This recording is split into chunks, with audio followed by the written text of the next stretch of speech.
तो hey everyone, welcome back here again to a parallel world immortal longing. तो कैसे हैं आप सब?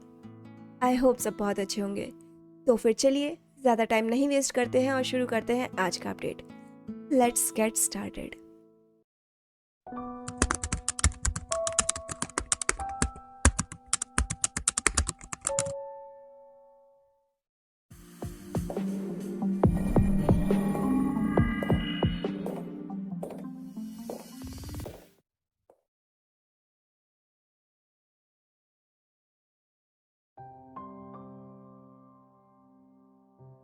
वहीं दूसरी तरफ बीजिंग यूनिवर्सिटी में ईबो डायरेक्टर ईजाओ के केबिन के पास आ गया था और केबिन डोर को नॉक करता है, जिसके अपोजिट में डायरेक्टर ईजाओ जो कि अपने केबिन में ही बैठे थे वो कम इन बोलते हैं और ईबो केबिन के अंदर आता है। आपने बुलाया सर? ईबो बोलता है, जिस पे डायरेक्टर ईजाओ जो कुछ काम कर रहे थे वो अपना सर उठा के उसकी तरफ देखते हैं और बोलते हैं, जी प्रोफेसर वांग, आइए बैठिए। डायरेक्टर ईजाओ बोलते हैं और फिर ईबो सामने चेयर पर जाकर बैठ जाता है, जिसके बाद ईजाओ वापस से बोलते हैं, first of all I like to congratulate you professor Wang कि आपकी इंगेजमेंट होने जा रही है, तो इसीलिए I am really happy. Thank you so much हमें अपनी खुशियों में शामिल करने के लिए। And the second thing professor Wang कि अगर आप इंगेजमेंट में बिजी हैं तो आप चाहे तो छुट्टी ले सकते हैं, बिकॉज मुझे नहीं पता था कि आपकी इंगेजमेंट फिक्स हो गई है। अगर पता होता तो आपको एग्जाम वर्क में बिजी नहीं करता। I am so sorry.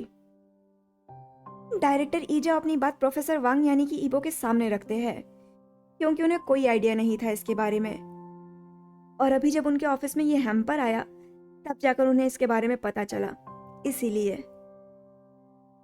पर ईबो जो उनकी बातें सुन रहा था, पहले तो उसे समझ में नहीं आता कि उन्हें कैसे पता चला, पर फिर जब उसकी नजरें सामने रखे इस हैम्पर पर गई तब जाकर उसे समझ में आया कि ये सब उसके डैड का काम है और उनके अलावा ये कर कौन सकता है भला।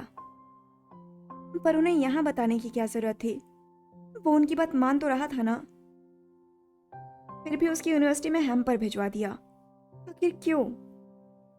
खैर, ईबो ये सुनता है तो वो बिना झिझके बोलता है, it's okay sir, and I am sorry कि मैंने आपको पहले इन्फॉर्म नहीं किया, पर मैं खुद छुट्टी नहीं लेना चाहता।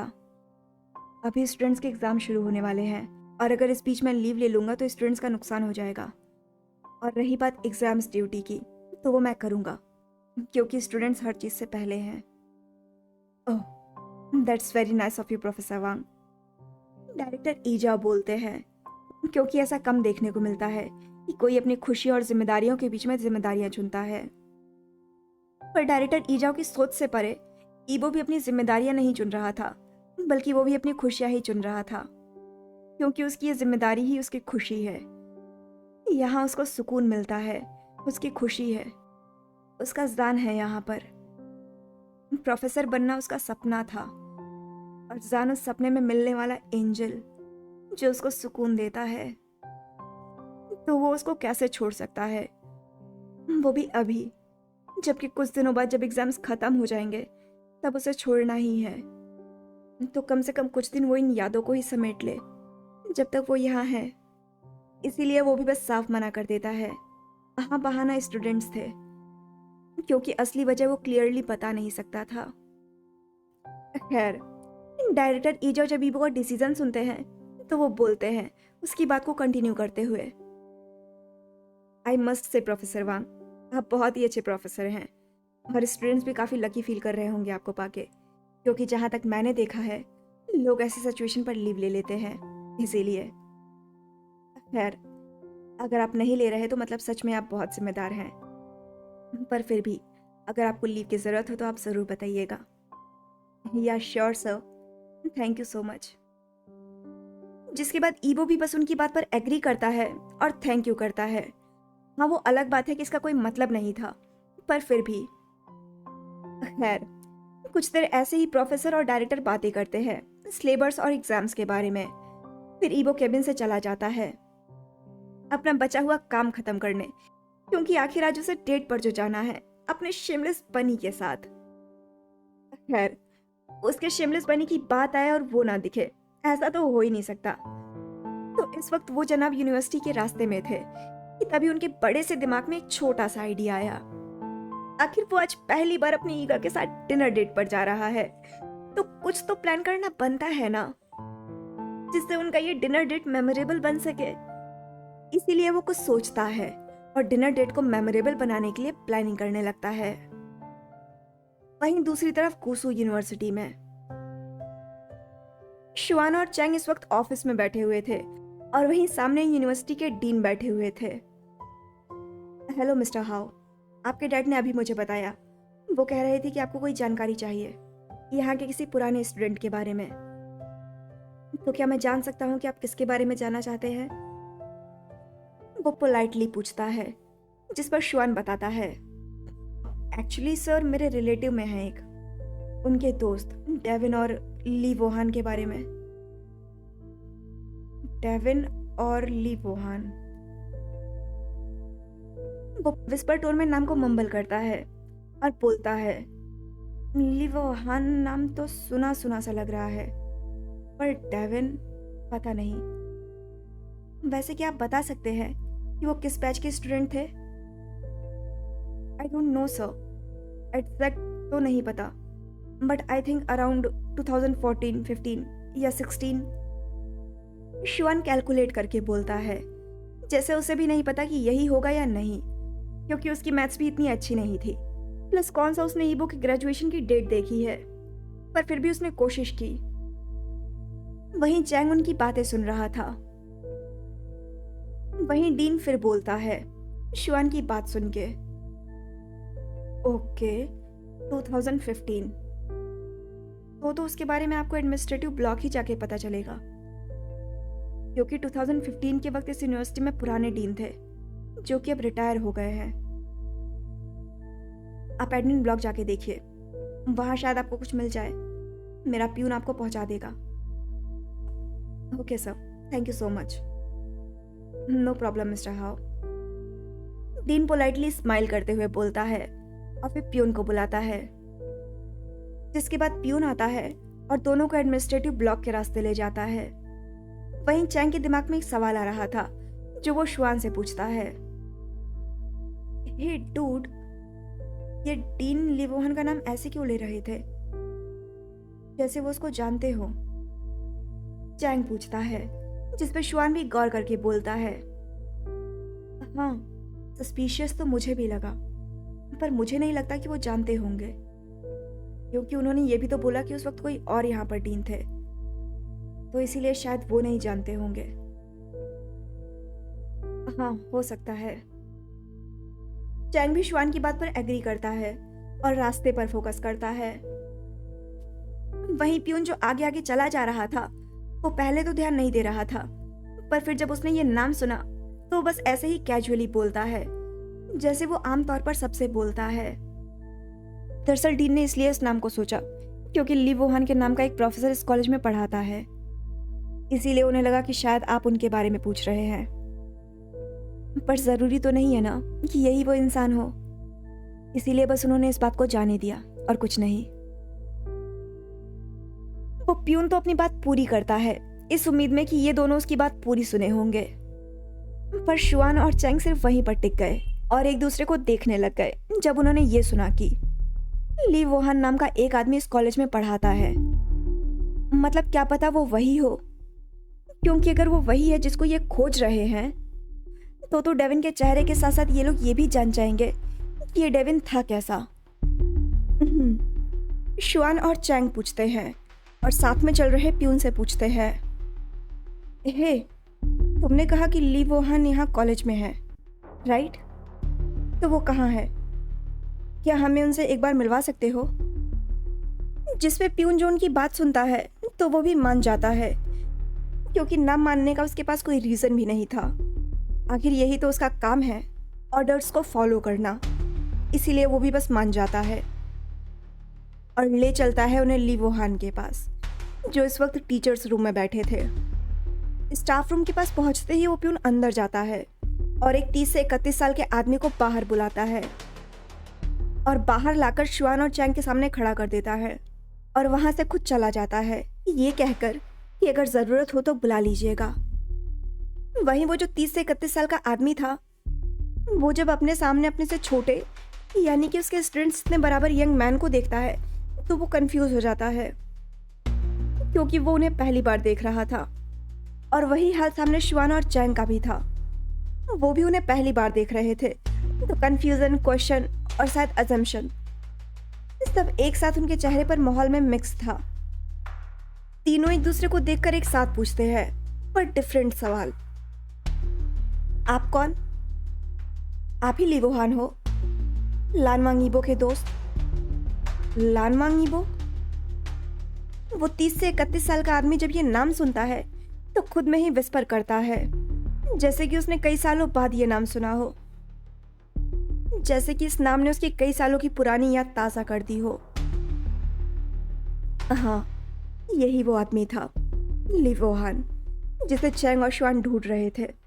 ईबो के कॉलेज का दोस्त, जिसको ढूंढते हुए चैंग और शुआन दोनों यहाँ तक आ गए थे और अब उसके सामने खड़े थे। चैंग पूछता है, तो क्या आप ही ली वुहान हैं, लान वांग यीबो के कॉलेज के फ्रेंड? लान वांग यीबो? पर तुम दोनों कैसे जानते हो ये नाम? ली वुहान चैंग का जवाब देने के बजाय उल्टा सवाल करता है। ओह, लान वांग यीबो हमारे रिलेटिव हैं, हम आपसे कुछ बात करना चाहते हैं, क्या आपका थोड़ा समय मिलेगा हमें? शुआन बोलता है, जिस पे ली वुहान उसकी तरफ देखता है और फिर थोड़ा कुछ पल सोचने के बाद ठीक है बोल देता है। ठीक है, पर तुम दोनों को मुझसे क्या बात करनी है? वो हम आपको वहीं बताएंगे, फिलहाल चलिए बैठ के बात करते हैं। इसके बाद वो तीनों वहीं कॉलेज कैंटीन की तरफ जाते हैं और कुछ देर बाद वहीं साइड के एक टेबल पर बैठ जाते हैं। चैंग और शुआन दोनों एक तरफ थे और वहीं ली वुहान उनके सामने बैठे हुए थे। यार डूड, मुझे ऐसा क्यों फील हो रहा है जैसे हम इनका इंटरोगेशन ले रहे हैं। शुआन माहौल को देखते हुए धीरे से चैंग के कान के पास विस्पर करता है, जिस पे चैंग भी उसकी बात पर एग्री करते हुए बोलता है, हाँ मैन, लग तो मुझे भी यही रहा है। मेरा बचपन से ही मन था डिटेक्टिव बनने का, फाइनली मुझे मौका मिल गया वो वाइब देने का। डूड मन तो मेरा भी था। कितना अच्छा है ना, लान की वजह से हमारा ये सपना भी पूरा हो गया। चलो अब अच्छे से छानबीन करते हैं। पर यार, ये हमसे कुछ खाने के लिए क्यों नहीं पूछ रहे हैं? हम तो इससे छोटे हैं ना। ब्रदर इन लॉ तो हमेशा हमसे पूछते हैं। शुआन वैसे ही विस्पर करते हुए कंप्लेंट करता है, जैसे कि उसे उम्मीद थी कि ये ली वुहान ब्रदर इन लॉ की तरह उसे कुछ खाने के लिए पूछेगा, आखिर बड़ा जो है उनसे। पर उसने तो कुछ पूछा ही नहीं। कितना गंदा है ये। कैंटीन में आने का फायदा क्या हुआ फिर? शुआन स्लग करते हुए उसको ग्लेयर करता है, जिस पर ली वुहान भी उसकी तरफ नैरो आई करते हुए देख रहा था। वहीं चैंग जो उसकी बात सुनता है तो वो भी वैसे ही विस्पर करते हुए बोलता है, शट अप मैन, अगर कोई अपने ब्रदर इन लॉ की तरह नहीं होता। खैर, जो काम करने आया है वो करते हैं पहले, खाना तो हम बाद में खा लेंगे। या राइट, बैक टू वर्क। शुआन खुद का मूड ठीक करता है और वापस से अपने डिटेक्टिव कैरेक्टर में आता है और गला साफ करते हुए बोलता है, तो आप आई मीन ईबो, वांग ईबो, क्या आप वांग ईबो के सच में दोस्त थे? शुआन के मुंह से फ्लो फ्लो में ब्रदर इन लॉ निकलने वाला था, पर चैंग एल्बो करते हुए उसे याद दिलाता है कि वो अभी स्ट्रेंजर के सामने है। पर उसके चेंज करने से पहले ही ली वुहान समझ जाता है और नैरो आई करके उससे पूछता है, ब्रदर इन लॉ, तो क्या तुम दोनों वांग ईबो के इन लॉज हो? बाय द वे, वो कैसा है अब? कॉलेज से निकल जाने के बाद उसने तो कभी कांटेक्ट ही नहीं किया। कॉलेज से निकल जाने के बाद मतलब? आपको नहीं पता उनके साथ क्या हुआ था, कि क्यों वो आपसे कांटेक्ट नहीं रखे? चैंग अचानक से पूछता है, जिस पे ली वुहान उसकी तरफ कंफ्यूजिंग गेज से देखता है, जैसे कि उसे कोई आइडिया ही नहीं था कि क्या हुआ था और ये दोनों किस बात की बात कर रहे हैं। मतलब मुझे सच में नहीं पता कि क्या हुआ था। मैं तो उन दोनों छुट्टी पे बाहर था, पर्सनल मैटर से। और जब वापस आया तो पता चला कि वो कॉलेज से निकल गया है। ब्रदर इन लॉ कॉलेज से निकल नहीं गए थे, उन्हें निकाल दिया गया था। पर क्यों, वही हमें जानना था। वैसे आप क्या डेविन को जानते थे? वो ब्रदर इन लॉ के क्लोज फ्रेंड थे ना? इस बार शुआन पूछता है, जिस पर ली वोहान जवाब देता है। Close friend? नहीं, क्लोज फ्रेंड नहीं थे, बल्कि ईबो और वो रिलेशनशिप में थे। डेविन ने ईबो को प्रपोज किया था। उस समय ईबो को लगता था कि डेविन उसे पसंद करता है, पर जहाँ तक मुझे लगता था कि वो बस ईबो के साथ टाइम पास कर रहा था, क्योंकि मैंने कभी पर्सनली ये फील नहीं किया था कि डेविन उसे पसंद करता है। और यही बात मैं ईबो को समझाता भी था, तो वो समझता तो था नहीं, उल्टा मेरी और उसकी इस बात को लेकर लड़ाई और हो जाती थी। कहा जाए तो उस डेविन का इन्फ्लुएंस ईबो पर इतना ज़्यादा था कि वो किसी की बात समझना ही नहीं चाहता था। उसे किसी की बात सही लगती ही नहीं थी।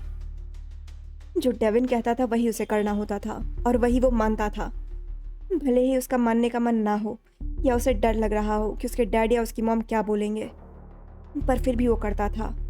और वजह सिर्फ इतनी होती थी कि डेविन उसे इमोशनली अप्रोच करता था।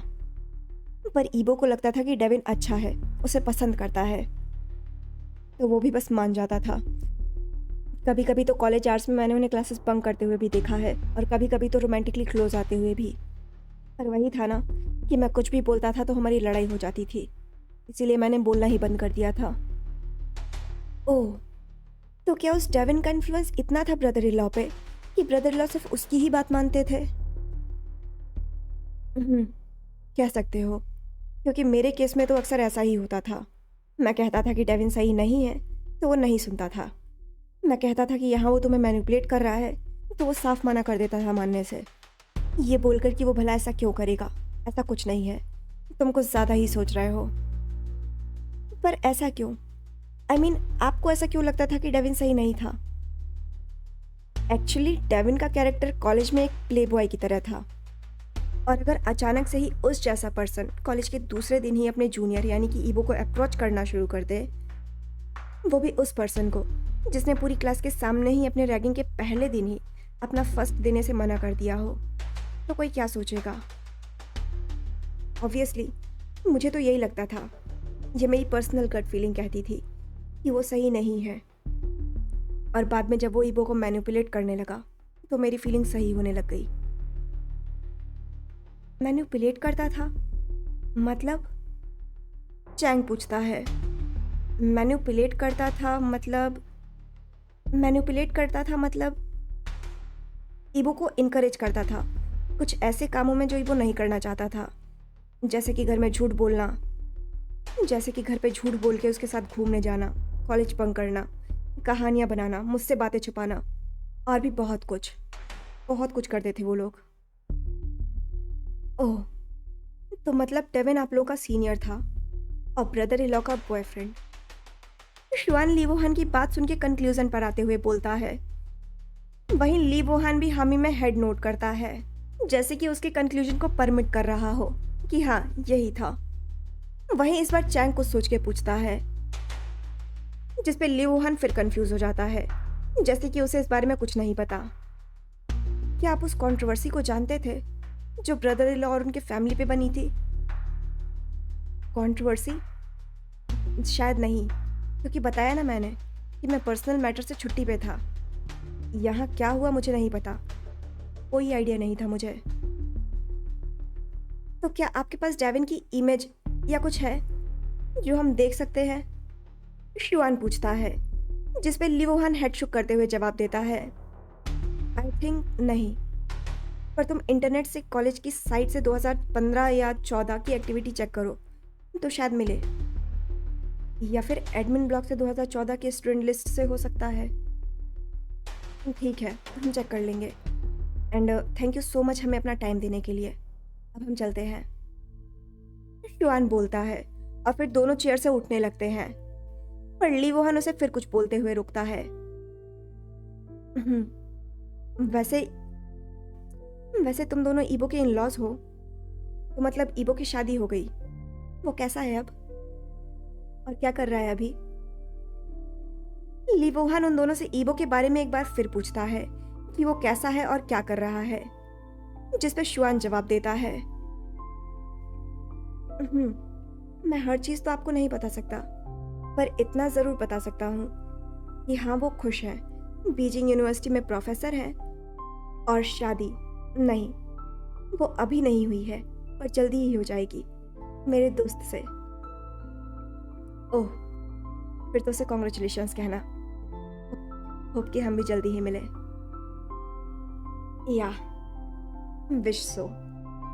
Thank you once again mister Lee. मैं आपका मैसेज ज़रूर ब्रदर लो को दे दूंगा। ओके देन, फिर हम चलते हैं। इसके बाद चैंग और शुआन दोनों ही कैंटीन से निकल जाते हैं और फिर ली वोहान भी वहां से जाने लगता है। चैंग और शुआन दोनों ही ली वोहान की बात सोचकर कॉलेज के कॉरिडोर में चल ही रहे थे कि तभी शुआन बोलता है, डूड, मतलब कि डेविन ब्रदर इन लॉ का बॉयफ्रेंड था।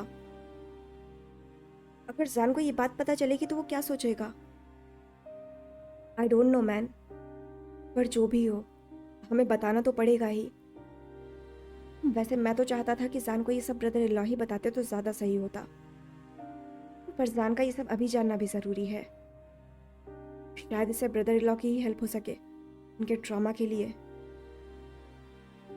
तो हमें बताना तो होगा ही। और वैसे भी जहाँ तक मैं जानता हूँ उसी डेट को, कि वो जो भी सोचेगा पर उसको अपने और ब्रदर इन लॉ के बीच में नहीं आने देगा। एनीवे, देखते हैं क्या होता है। राइट, शुआन भी एग्री करता है क्योंकि वो भी जानता है कि जान कैसा है, इसीलिए उसे भी कोई टेंशन नहीं है। इसीलिए वो दोनों सारी कंफ्यूजन को टाटा बाय बाय करते हैं और फिर डिटेक्टिव मोड में आके अपने काम पे फोकस करते हैं, जो कि वो करने यहाँ आए हैं, डेविन को ढूंढने। खैर, चलो देखते हैं उस डेविन को भी। मैं भी तो देखूं कि आखिर वो दिखता कैसा है, जिसने हमारे ब्रदर इन लॉ को प्रपोज किया था। या राइट, चैंग शुआन की बात पर एग्री करता है और फिर दोनों चल देते हैं उस आदमी को ढूंढने, जो कि उसके दोस्त का लव राइवल है, यानी कि उनका तो डाई हार्ड दुश्मन। Beijing university. जान हाइकुन से मिलकर वापस यूनिवर्सिटी आ गया था और इस वक्त पार्किंग लॉट में कार के अंदर बैठ के डिनर डेट के लिए बीजिंग के बेस्ट रेस्टोरेंट में अपने लिए टेबल बुक कर रहा था, जिससे कि उसकी डिनर डेट परफेक्ट हो सके। और साथ में ही वो ये भी समझा रहा था कि डिनर डेट के लिए टेबल कैसे डेकोरेट होना चाहिए। खैर, कुछ देर वो वैसे ही एक्साइटेडली हर चीज़ बताता है और जब सब बात बता देता है तो आखिरी में टाइमिंग बता के फ़ोन कट कर देता है कि वो कितने बजे तक डिनर के लिए आ जाएगा। ठीक है, तो आप ये सब प्रिपेयर करिए, मैं और मेरे पार्टनर शाम को 7:30 बजे तक आ सकते हैं। ओके, ठीक है। Okay sir. जिसके बाद अपोजिट साइड वाला भी ओके करके फ़ोन कट कर देता है और जान फिर वही खाली बैठ जाता है। वो हाथ में पहने रिस्ट वॉच में समय देखता है कि कितना बजा है, पर अभी तो सिर्फ 4:30 बजे हैं, मतलब अभी पूरा आधा घंटा है। सीरियसली? जान टाइम देख के बोरिंगली पाउट कर लेता है। सीरियसली? अभी भी पूरा आधा घंटा बचा है, ये टाइम बीत क्यों नहीं रहा है? गॉड, कितना बोरिंग है ये। क्या मैं ईगा को फोन करूं? नहीं नहीं, वो बिजी होंगे, पर मैं कब से उनके बिजी की चिंता करने लगा। पर नहीं, अगर उनका काम नहीं हुआ तो वो डिनर डेट कैंसिल कर देंगे। नहीं नहीं, मैं इतना बड़ा रिस्क नहीं ले सकता। तो क्या करूं मैं? मैसेज करूं क्या? हाँ, मैसेज करके देखता हूँ।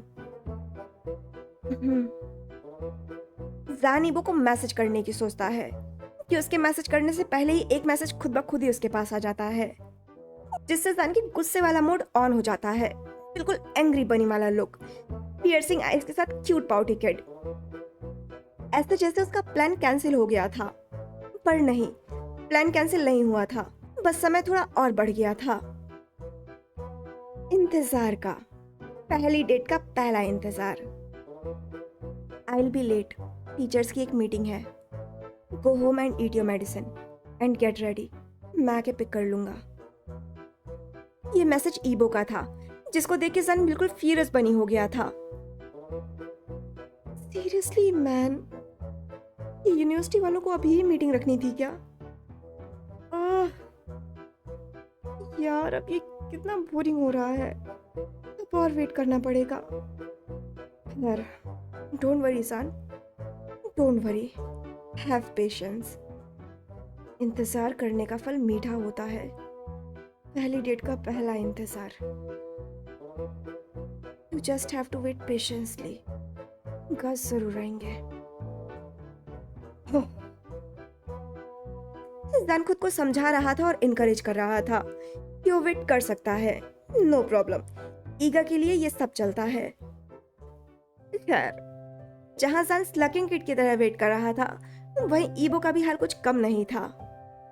हाँ, वो स्लक नहीं कर रहा था, पर हल्का सा कोल्ड ग्रम्पी रिएक्शन तो उसका भी था। आखिर उसने भी तो अपने मिस्चीवियस बनी के साथ डेट पर जाने के लिए अपना पूरा काम जल्दी जल्दी से खत्म किया था, पर अब ये मीटिंग ना जाने कहां से आ गई। खैर, काम तो काम है, करना तो पड़ेगा ही। इसीलिए वो भी बस बिना कोई शिकायत किए मीटिंग के लिए चला जाता है और साथ में ही जान को एक मैसेज भी ड्रॉप कर देता है। वहीं दूसरी तरफ गूसू यूनिवर्सिटी में चैंग और शुआन दोनों ही इस वक्त एडमिन ब्लॉक में बैठे थे और सीनियर क्लर्क से बात कर रहे थे उस डेविन नाम के आदमी की डिटेल निकलवाने के लिए, जिसपे वहीं उनके सामने जो सीनियर क्लर्क बैठा था वो पोलाइटली काम आवाज में बोलता है, एक स्लिप में कुछ लिखते हुए। Devine batch 2014। ओके, ठीक है मिस्टर हाउ, मैं आपको इस लड़की की डिटेल शाम तक मेल कर दूंगा। शाम तक? पर अंकल अभी क्यों नहीं हो सकता? चैंग पूछता है, जिस पर वो क्लर्क बोलता है, दरअसल सर ये 2014 के स्टूडेंट की डिटेल्स है, तो ढूंढने में तो थोड़ा टाइम लगेगा ना, कम से कम 3 या 4 घंटे। अगर आप बैठ के वेट करना चाहते हैं तो ठीक है, नहीं तो मैं आपको मेल कर दूंगा। ओके ठीक है, फिर आप मेल ही कर दीजिएगा। शुआन एग्री करता है और फिर अपनी मेल आईडी एक स्लिप पर लिखता है और उसे सीनियर क्लर्क को दे देता है, जिसके बाद वो सीनियर क्लर्क उस स्लिप को लेके एक नज़र देख के वहां मौजूद जूनियर क्लर्क को बोलता है, यही स्लिप देते हुए, बैच 2014 डेविन, इसके बारे में सिस्टम में सर्च करो और मुझे सेंड करो। ओके, वो जूनियर क्लर्क बोलता है और स्लिप लेके वहां से चला जाता है। इसके बाद हाउशवन और चैंग दोनों भी वहां एडमिन ब्लॉक से निकल जाते हैं, इस इंतजार में कि शाम तक उन्हें इस डेविन नाम के आदमी के बारे में पता चल ही जाएगा। सो हियर यू गो, ये रहा आज का पार्ट। आई नो ये थोड़ा छोटा है, पर ठीक है, नेक्स्ट अपडेट जल्दी करेंगे। हाँ, पक्का वाला पक्का, नेक्स्ट अपडेट थोड़ा जल्दी होगा। बाकी फिर आज का ये अपडेट सुनिएगा और ज़रूर बताइएगा कि आपको आज का ये अपडेट कैसा लगा। अपने व्यूज़ कमेंट सेक्शन में ज़रूर शेयर कीजिएगा और वीडियो पसंद आ रहा हो तो इसको लाइक भी ज़रूर कीजिएगा। और हाँ, चैनल को शेयर करना बिल्कुल मत भूलिएगा और हाइप भी ज़रूर कर दीजिएगा। ओके।